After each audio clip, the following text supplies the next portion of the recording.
I'll never forget. I never will forget it. Never will forget this. I'll never forget as long as I live. I'll never forget that. Never forget it. I left Laurinburg in the late afternoon and arrived in Newark mid-morning the next day.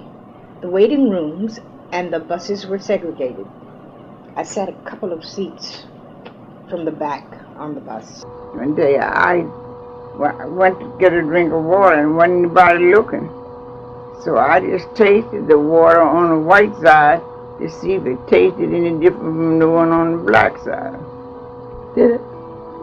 Ain't no different, he said, it's all the same. So the paper said that we were migrating from Florida in great numbers with fish boxes and chicken bags. They didn't care how close you got, but you couldn't get big. You know, in the North it was, they didn't care how big you get, but you couldn't get close. You were really looked down upon and somewhat ostracized if your peers knew that you were on a state. Because when you were on the estate, naturally you would have a white person to come by once in a while and check on you and everything. And for some reason, all the clothing looked alike. You know, the glasses looked alike. So, you know, you can say, oh yeah, he's on a estate. So he said, how you know he's on, because look at those glasses. I wasn't used to drinking coffee and it kept me woke at night. Right. But to stay on the job and stay warm, then I learned to drink coffee.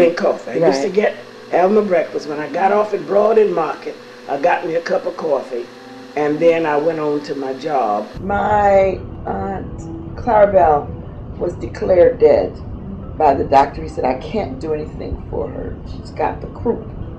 And my grandmother came in. She said, give me a bottle of gin and some rock candy. Let it steep overnight. And the next morning she started feeding that to my aunt, and in 2 days my aunt was up walking around. The doctor wanted to know, how did that happen? And it was because of gin and rock candy.